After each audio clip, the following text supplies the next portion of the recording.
hate the texture of your hair?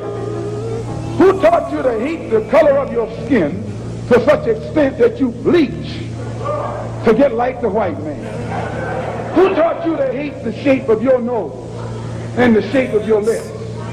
Who taught you to hate yourself from the top of your head to the soles of your feet?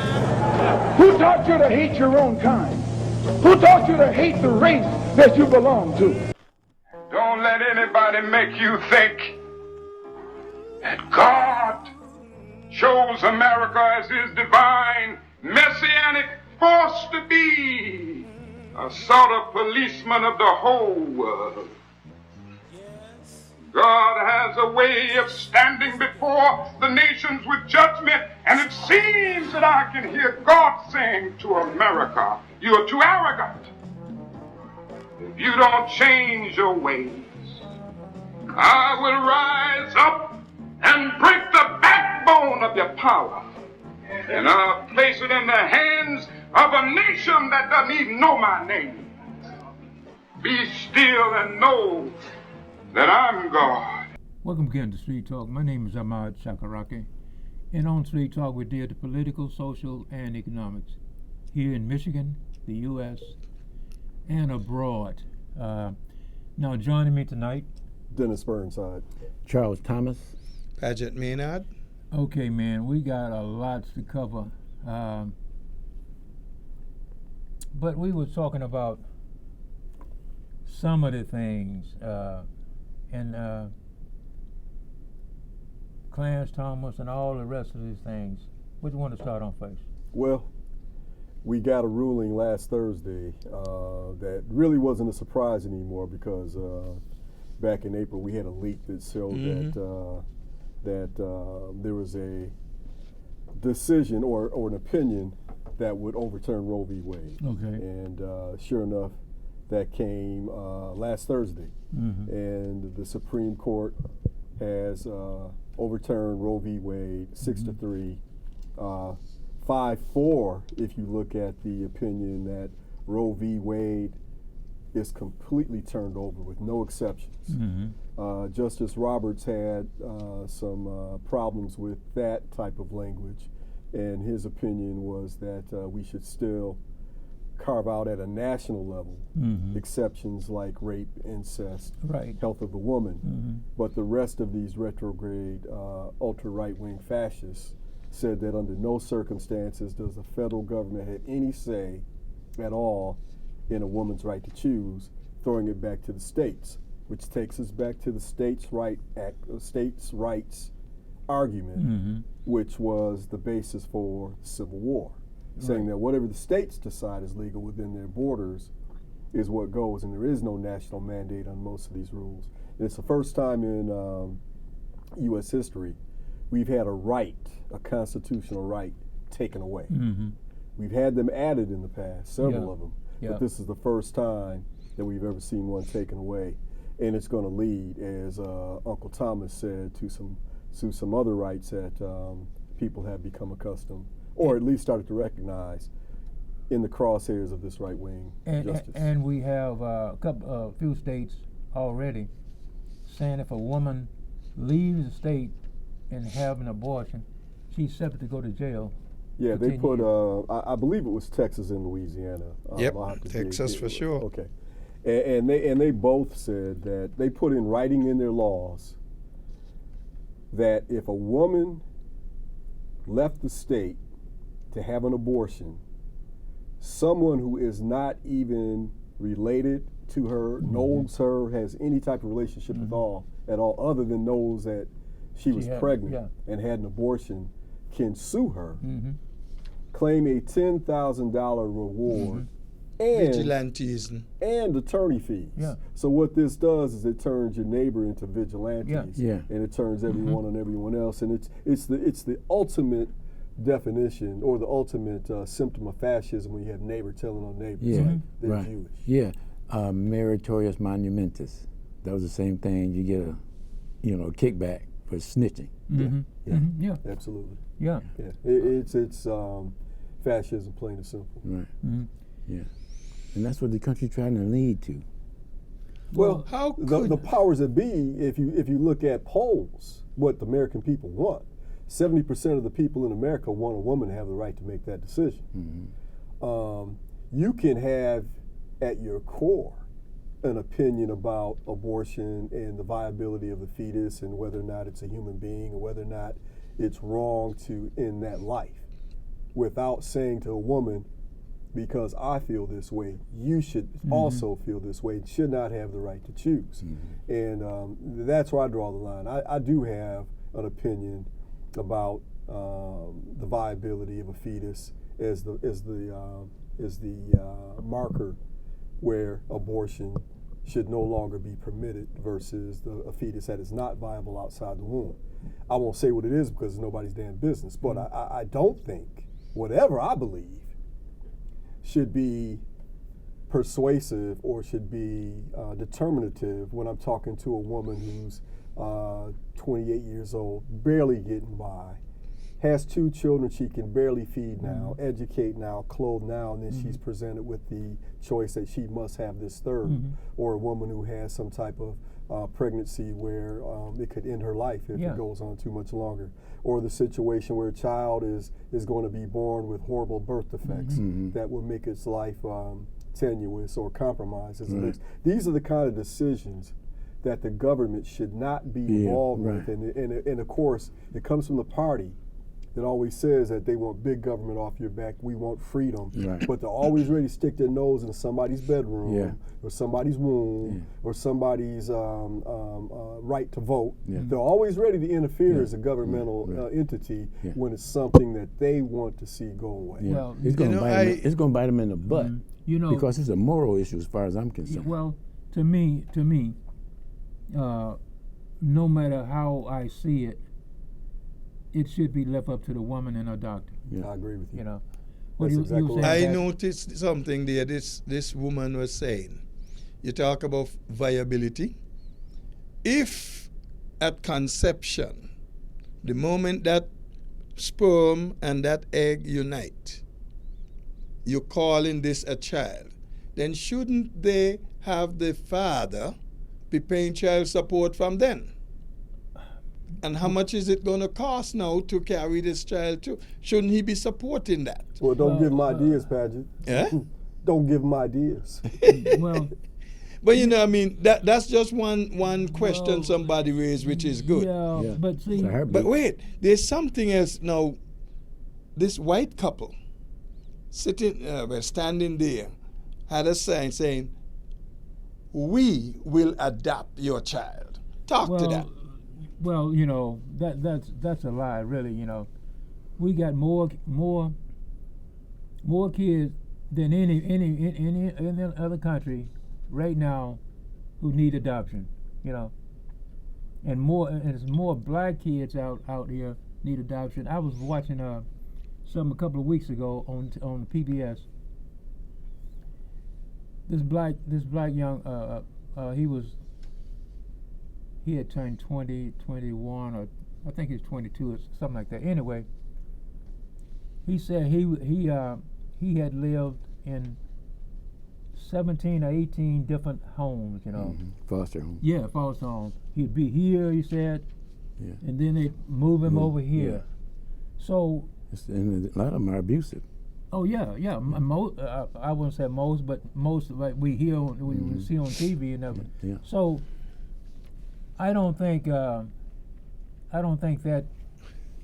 that'll fly with anybody. Listen, I've seen some of that firsthand. I've spoken to people who have been through that as kids, from one home to the other. Yeah. I mean, you've been to so many homes in such a short time. You can't settle down in school. So many things that went off, you know. Up to now, the state still can't account for many children. Yeah. I remember at one time it was over 600 children. They have no idea what happened to them, where they were. Yeah. And you're responsible for them. Yeah. And my experience as a foster parent is that you have to have a psychiatrist degree to deal with the problems or the issues that a lot of these kids have at such an early age. and a lot of people are just doing it just to get the money. Yeah. Yeah. They're not taking care of the children. But I think that children who are fostered or don't have homes or don't have a consistent roof over their head is just part of the problem. Mm-hmm. It's just a small part of the problem. You're looking at children who don't have access to education, at least an education that is sufficient to compete in this economy, in this modern world. You're looking at children who don't have parents around to give them the love and attention that a child needs, just like a plant needs sunlight and water. Yeah. Children need their parents' words and touch Yep. and encouragement in education, just from that intimate level. A lot of children aren't going to have that. You're looking at a situation where you have women having to make terrible choices now between who's going to eat today and who's going to have to go hungry for a few more hours. Those are the type of situations that these right-wing Christians, who are the ones who run their mouth the most about the precious fetus, would have nothing to say when nutritional support or educational support or any type of assistance to people in need is levied. They don't want that. That's big government. But they want to be able to tell you you're going to have that child now that you're pregnant, and I'm going to judge you if you don't. Well, the thing is once the baby is here, they through with him. Absolutely. What's the saying? Love the fetus, hate the child. Yeah. That's the Republican Party. Yeah, That's the Republican Party. They'll be out here doing everything for the woman to have the child, and then soon as the child is born, Well, I don't even think they do that because a lot of these poor women do not get prenatal care. Right. True. They just don't get prenatal care. And Yeah. if they do get some, it's a modicum, it's not sufficient. And then, of course, if you get prenatal care and they tell you that your child has some type of debilitating disease, like a hole in its heart, or its brain isn't fully developed, or it has spinal bifida, or any of these other maladies that we can diagnose while it's in the womb, you're telling that woman that not only will she have that child, she'll bear the cost of getting that child treated, which means she'll be bankrupt because we don't have the type of healthcare system that most developed nations have, where you go to the hospital, you come home with a bill that covers what you pay for parking, and the rest of it's taken care of by the state. We don't have that here. No. So it's a horror show. It's an absolute horror show what happened last Thursday, but it again shows us the hypocrisy of this right-wing court. And just before I go on, keep in mind,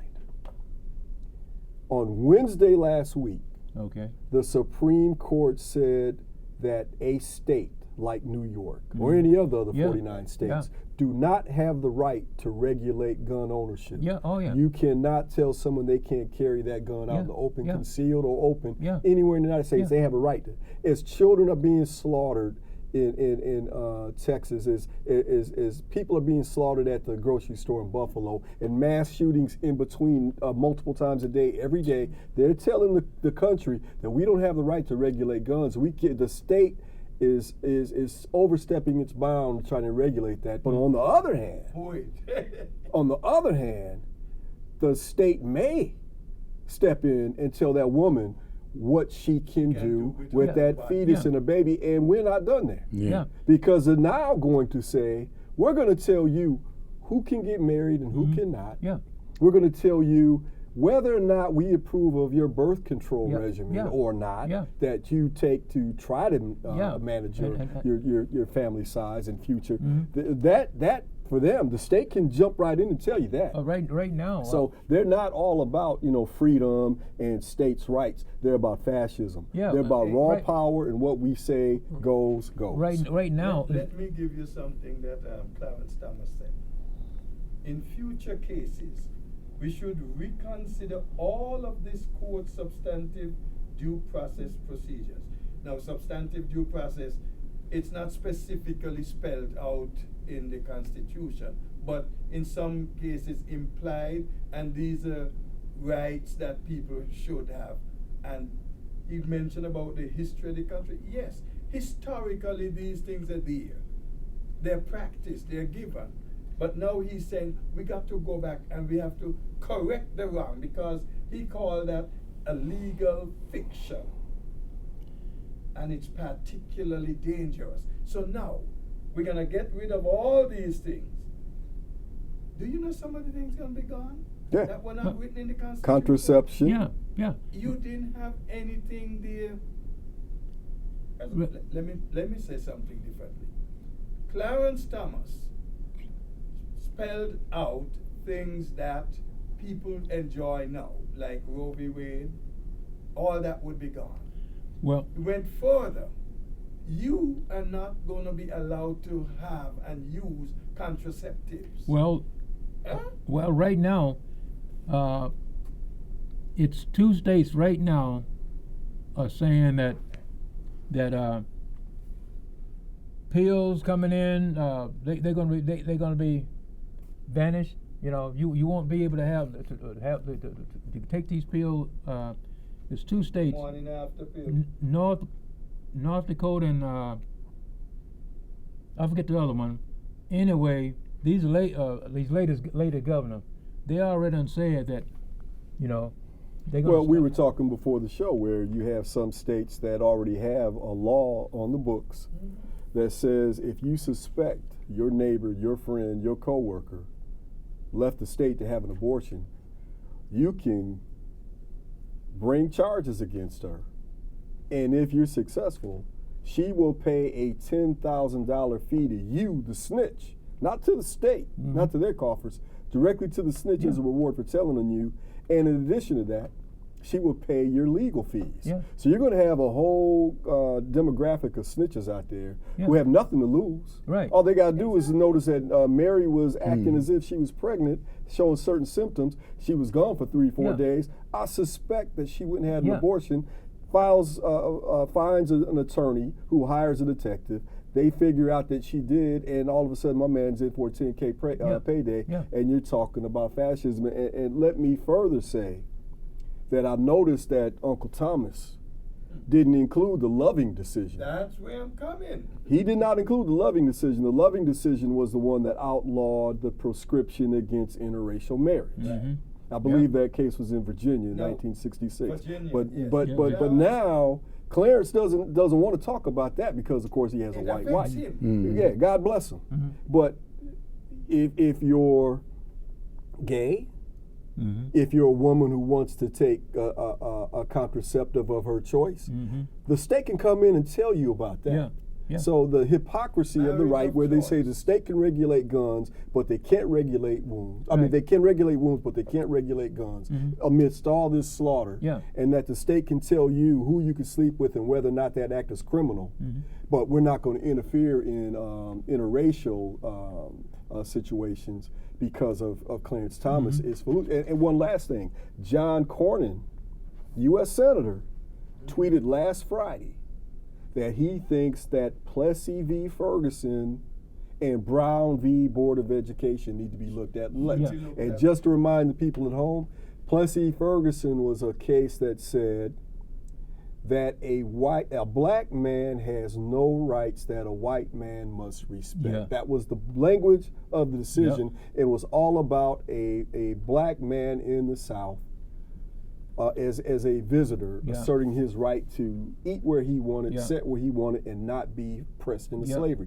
The Supreme Court said, "Oh no, only the white man can determine. No, you don't That's a have white those right. rights." Yeah. Right. Yeah. And then you go on to Brown v. Board of Education, of course, that ostensibly integrated our school systems. Yeah. Well, you think they're going to stop with Roe v. Wade? You're fooling yourself. They're definitely going to That's go. the beginning. They actually said that. And I'll leave it with this.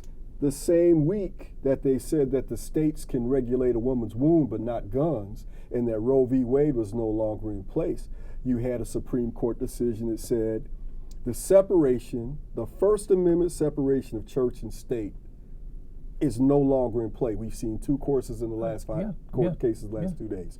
One case was a football coach who was having his players pray at halftime and after the game, a Christian Yeah, prayer. yeah. And you had another case in Maine where you had people saying, I want my tax dollars to go to this Christian private school because it's not convenient for me to drive or have my children bus to the only public school in the area. So I want to see what happens the first time that a football coach at Dearborn Fortson, where most of the population is Arab and Muslim, decides after each quarter they're going to pray towards Mecca.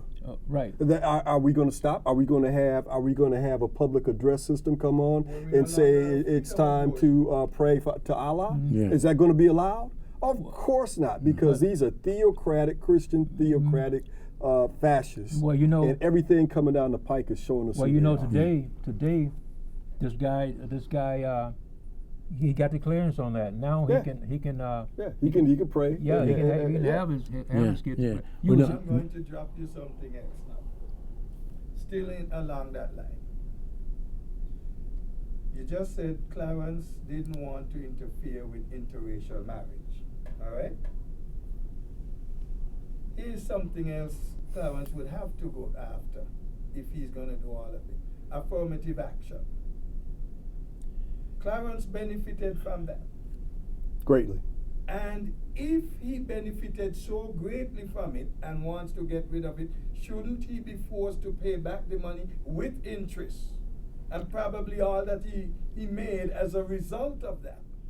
well, you to know. the country. Well, he should, but none of that going to be counted now. But as you said, when you look back, here's a man. All the things he's accomplished come from affirmative action. Let's look at it. Clarence Thomas was a good high school student, like a lot of students in the South are, at a segregated school. Yeah. He was in the top, 10-15% of his high school graduation class, and he got into Holy Cross College someplace up north. I forget the exact location. He was a pretty good student there. But because of affirmative action, he gets into Yale Law School and acknowledged it was because of affirmative Yeah. action. He's never made any secret about the fact that, No. but for affirmative action, he wouldn't have been a Yale Law graduate. While at Yale, they have 4 grading systems. One, and I forget the exact phrases, but they don't go A, C, B, D, F. Right. They go failed, Yeah. passed but barely passed, Yeah. passed, and passed with honors. Mhm.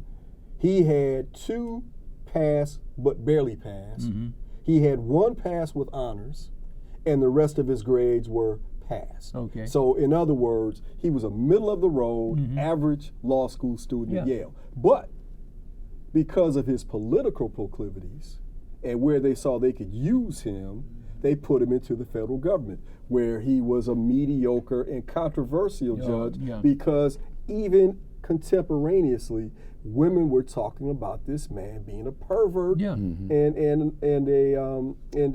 a sexual assaulter Yeah. in terms of where his hands were and the things he said. He goes on to governmental positions where he runs across Anita Hill. She talked about what he did with her. They Yeah. had 2 more women ready to testify. Joe Biden, to his ever discredit, cut off the hearing before Yeah. they could testify. Yeah. We had another woman come out in 1999 that said Clarence Thomas sexually assaulted her. It came within a whisker of actual rape. This is in 1999. Yeah. After he's on the Supreme Court, Yeah. he's still at it. And what do we have? We have a Supreme Court justice who should never have been there, who's sleeping Right. with an insurrectionist, who we now know, Jenny Thomas, was writing emails to John Eastman, one of the guys who dreamed up all the schemes for Trump to try to overturn the election. And she's feeding him information. Yeah, and And sponsoring then, when, buses. Yeah. and then when they have a vote to decide whether or not to turn over some of the documents January 6th committee was looking for, the court 8-1 said yes, you won. The one abstaining vote was Clarence Thomas, Yeah. because you can bet whatever his wife was up to Oh yeah. in her criminal activities, Yeah. he was fully aware of. Yeah. Now, if there's a man who ever He's deserved being, compromised. or who deserved being removed from the court, impeached and removed, it's Clarence Thomas as we speak. Yeah. But you were saying, Patrick. Dennis, bring out some of it. Clarence Thomas has so much on his plate so undesirable, so unpalatable, that he should be out of the Supreme Court. He shouldn't even wait for anybody to ask him out. He Just should step be down. man enough to say, I'm done. I'm retiring right now. Yeah. Period. But see, you know, That ain't gonna happen. no. It's not going to happen, but it should. Right, you should. If Yeah. he had any decency. Yeah. If he was, yeah. You know, And integrity. yeah. If he really was at the standard of personal accountability that any Supreme Court justice should have, Yeah. he shouldn't be on the court. But then again, They don't have neither should Alito, neither should Amy Coney Right, Barrett. right. Yeah, you know, these people have no shame. No. And for them, the idea that they could overturn Roe v. Wade and tell women that you had this right, you no longer had this right, was not based on any type of logical judicial evaluation. It was more just we've got Yeah. the power Yeah. and we're going to do it. Because if you want to tell me that the original intent of the framers is what we should go by, okay, all the original founders except for a couple were enslavers. Right. All of them. Yeah. Women couldn't vote. Yeah. Women had no right to vote. No. You had rights that were ignored that even in the body of the Declaration of Independence said were our inalienable God-given rights, but they could ignore that. Yeah. And now here we are 2.5 centuries later having fools who want to go back to a segregated society, who want to go back to a Jim Crow South or Jim Crow country, Yeah. saying that, back then they had the right Yeah. idea, that's the original intent, that's what we should stay with. And when you see John Cornyn come up with a tweet saying bring back Plessy v. Ferguson and Board v., you know they mean it. Yeah. So Yeah. all you white women who vote Republican, just know they want your vote. Yeah. They don't want you to be able to vote. Yeah. All you Uncle Tom black folks who vote Republican, just know that they not only don't want you to vote, they don't even want you in their hotels, restaurants, and bars. Right. They don't want your children next to their children in school. Yeah. If you want an original intent and you think that's a good idea, that's what you've been advocating Right. for. And that's why they say make America great again. Oh yeah. Take it back Yeah. to where Yeah. it used to be. Yeah. So we can turn on Leave It to Beaver and see this lily white Yeah. neighborhood with More all white lives. people and no crime and everybody's happy. Yeah. Yeah. And as far as these Christians, they impose slavery on us. You know, so Yeah. to me, I ain't got nothing to deal with that Christian thing, man. Well, you know, the thing is that, and we would talk about this in another program, but when I see black people now at the kind of religion and everything, it makes me angry, and it makes me just feel, you know, because the whole thing is that when we come here, the white man had a gun in one hand, you know, and Bible in another. Bible in the other hand, you know. And we had the land Yeah. back in Africa. Yeah. And when we came over enslaved, we didn't have freedom, but we had that Bible, but Yeah. we didn't have that land back in the motherland. Yeah. Yeah, man. It's been a big okie doke. Yeah. Yeah. Okay. Who taught you to hate the texture of your hair? Who taught you to hate the color of your skin to such extent that you bleach to get like the white man? Who taught you to hate the shape of your nose and the shape of your lips?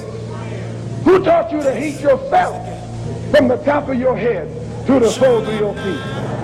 Who taught you to hate your own kind? Who taught you to hate the race that you belong to?